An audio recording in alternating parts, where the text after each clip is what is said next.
Montana Territory, 1889. Caleb Whitfield had ridden fence line for the Bennett Ranch since he was 14, back when his own father lost the family homestead to drought and drink. Ellis Bennett had taken him in without much ceremony, handed him a horse, a bedroll, and a job, and Caleb had spent the better part of a decade paying that kindness back in labor and loyalty. He knew every acre of that ranch. He knew the widow Bennett kept a shotgun behind the kitchen door and a Bible on the windowsill that she read from more out of habit than faith. He knew she took her coffee black and her argument straight, no sugar on either. Ellis had been gone 3 winters now, thrown from a horse on a stretch of ice that shouldn't have mattered. Since then, Margaret Bennett had run 600 acres with the help of her son Daniel and whatever hands she could keep paid through a hard season. Caleb had stayed on. It never occurred to him to leave. What he hadn't reckoned with was the morning he rode in early from the north pasture and found her alone at the well, fighting a stuck pump handle with more determination than the thing deserved. "Let me get that," he said. She turned, startled, then annoyed at being startled. "I've managed a well pump before, Caleb." "Didn't say you hadn't." He climbed down anyway. She stepped aside. Something in the way she watched him work, arms crossed, jaw set, eyes following his hands instead of the pump, landed somewhere in his chest and didn't leave. He was 24. She was 43. He did the arithmetic later that night and didn't like where it led, so he tried not to do it again. He failed at that too. Daniel Bennett was Caleb's oldest friend on that ranch, closer than a brother in some ways, since brothers don't choose each other, and Daniel had chosen him. Had stood up for him in a schoolyard fight when they were boys and never once brought it up again, the way real friends don't keep score. 10 years of shared work and shared trouble had built something between them that didn't need tending. It just was. Which was exactly why Caleb couldn't say a word to him. He tried anyway, in his own roundabout fashion, out at the creek where they'd always gone to talk since they were kids. "Say a man had feelings he didn't ask for," Caleb said, watching the water instead of Daniel. "About who?" "Nobody you'd know." Daniel gave him a long look, the look of a man who'd known someone since boyhood and could read the weather in his face. "You're a bad liar, Caleb. Always have been." "I know it." They didn't talk about it further that day.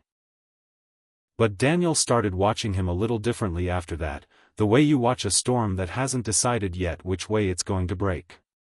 It was Opal Reyes, who ran the mercantile, who nearly gave the whole thing away without meaning to. "You're up at the Bennett place an awful lot these days," she said, weighing out flour with the unbothered patience of a woman who'd spent 30 years listening to a town talk about itself. "I work there, Mrs. Reyes." She said it the way she said everything she wanted a man to sit with a while. Caleb paid for his flour and left before she could sit him with it any further. He walked straight into Daniel on the boardwalk outside. "You look like a man carrying something heavy," Daniel said. "I'm carrying flour." "That's not what I mean, and you know it." Caleb stopped walking. The street noise seemed to drop away. "Your mother's a good woman," he said. Because it was true, and because saying it straight to Daniel's face seemed like the only honest way through it. Daniel went quiet in a way Caleb had never seen from him. Not angry. Working something out. "Well," Daniel finally said. "That's a hell of a thing to say to a man's face."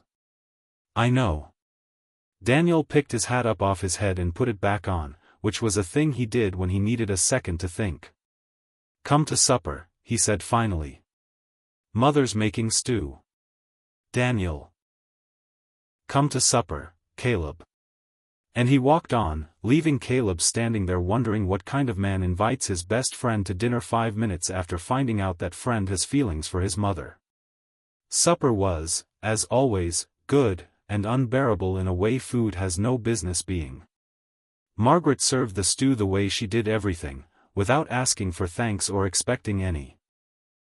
And the 3 of them sat at a table Caleb had eaten at 100 times before, except now every gesture felt like it might mean something. He passed the cornbread without being asked, the way he always did.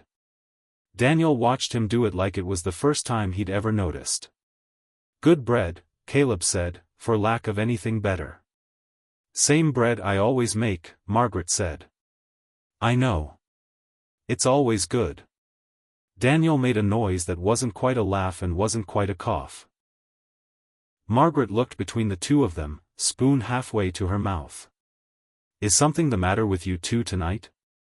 "No," they said, at exactly the same time. She set her spoon down slow, the way a woman does when she's decided a thing is not worth chasing tonight but will absolutely be chased tomorrow. "Pass the potatoes, Caleb," she said instead. He passed the potatoes.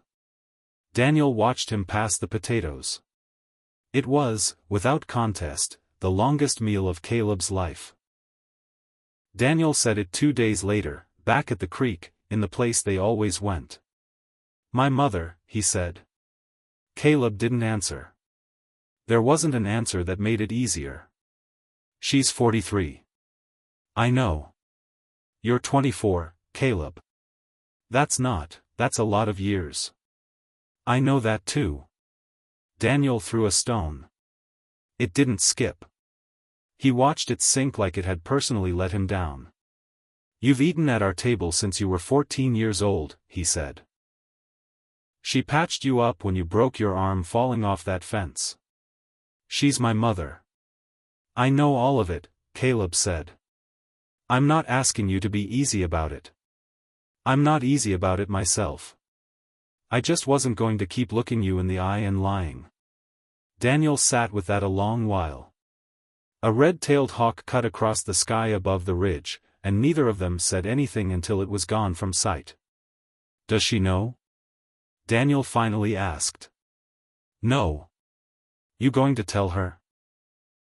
Caleb looked at the water. "I don't know." Daniel turned a stone over in his hands, not throwing it. "She's been alone 3 winters, he said, quieter now, more to the creek than to Caleb. "She doesn't complain. Never has. But I've watched something go out of her since Pa died, and I don't know if it was ever coming back." He looked up. "I won't have you be a reason she's unhappy. That's the only thing I'm asking." "You won't have to worry about that," Caleb said. It was the most solemn promise he'd ever made anybody. Daniel nodded once, like that settled something in him, and they sat by the creek a good while longer without another word between them. It didn't need one. Margaret Bennett noticed things. She'd noticed in the spring when Caleb rounded the barn and stopped a half-second too long at the sight of her. She'd noticed at supper.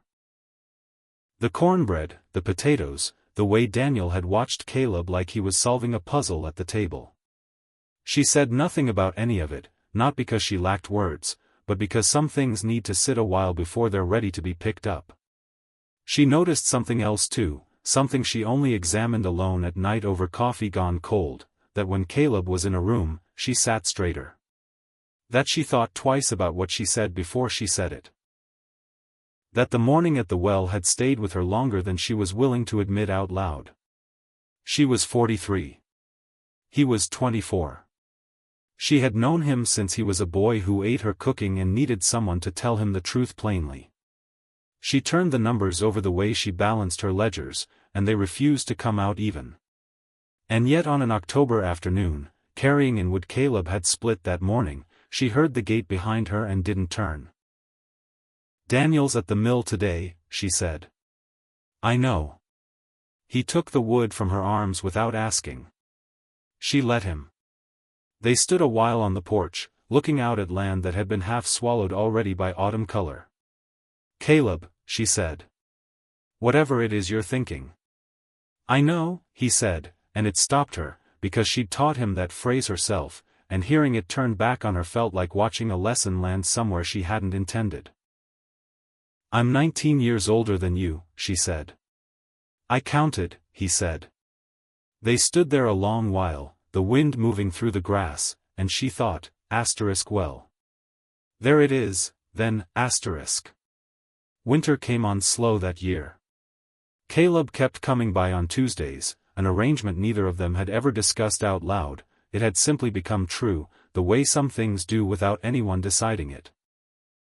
He and Margaret mended fence, hauled feed, sat on the porch with coffee going cold in their hands while the light dropped early behind the ridge. Daniel found them there more than once, and each time he'd pull up the third chair without a word and sit with them until the sun went down, working through something in his own quiet way. One evening he said, apropos of nothing, Pa used to say Caleb was the most dependable hand we ever had. Margaret went still. Said it when Caleb fixed the smokehouse roof without being told to, Daniel went on. Said a man who does a thing without being asked is worth keeping around. Nobody answered that. The three of them sat with the dusk settling over the fields, and it was, somehow, enough for the moment. Nobody needed to say more. It was March before Margaret said it plainly, out on the porch, just the two of them, Daniel gone into town. "Can I ask you something?" she said. "Always." "Why me?" "A woman your mother's age, gray coming in at the temples, a grown son standing between us, why?" He was quiet a moment before he answered. "Because you're the most honest person I've ever known," he said. "You told me the truth when I was too young to want it. You asked real questions and waited for real answers. I spent years wondering why talking to women my own age never felt like that, and I finally understood. I'd been measuring them against you the whole time without meaning to." Margaret looked out at the fields a long while. "I'm 43 years old, Caleb." "I know. I'm 24. I know that too." She turned and looked at him, and there was something loosening in her face, something that had been held tight for 3 long winters. "Where were you 20 years ago?" she said, half a whisper, and then she laughed. The real kind, the kind that only comes when a thing is both foolish and true at once. "20 years ago I was 4, he said. "I know. That's the trouble." "Is it a trouble?" The laugh faded into something steadier. "I don't know," she said honestly. "I genuinely don't." "That's enough for now," he said, and she thought, yes. It was.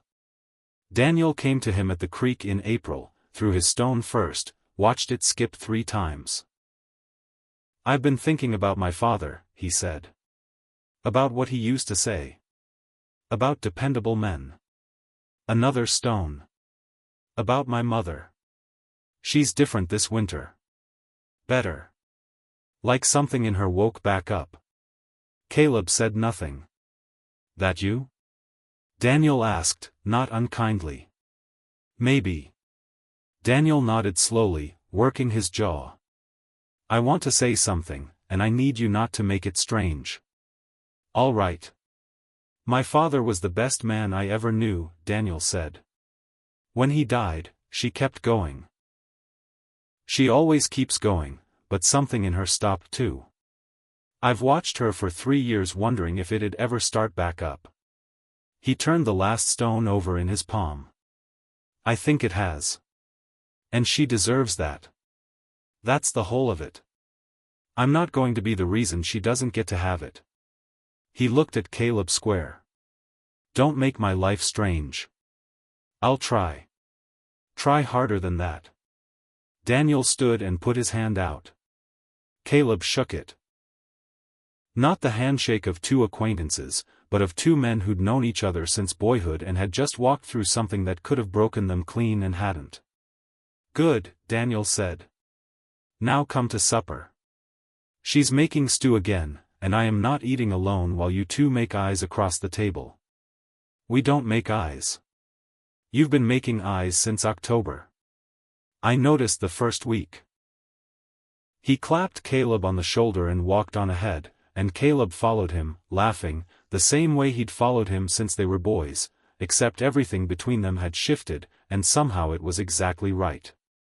It happened on a May evening, Daniel gone to town, the porch quiet, the 2 of them sitting with coffee gone cold in the fading light. "I've done the arithmetic all winter," Margaret said. Lying awake with a cup of coffee I never drink. It doesn't add up, Caleb. 19 years and my son's best friend and 40 different reasons this makes no sense at all. I know. I kept looking for the one reason that outweighed the rest. She turned to face him. I think I found it. What is it? That I'm happy, she said. When you're here, I'm happy in a way I'd forgotten how to be. I've been careful my whole life. Made the sensible choice every time it was offered to me. She paused. I think I'm done being careful. He stood, crossed the short distance between the two chairs, and held out his hand. She took it. He drew her up gently, and they stood together on the porch with the last light going gold over the ridge, and he kissed her, carefully, the way a man kisses someone he's thought about for months and wants to get right. She kissed him back without hesitation, the way a woman kisses someone once she's stopped running the numbers and simply decided.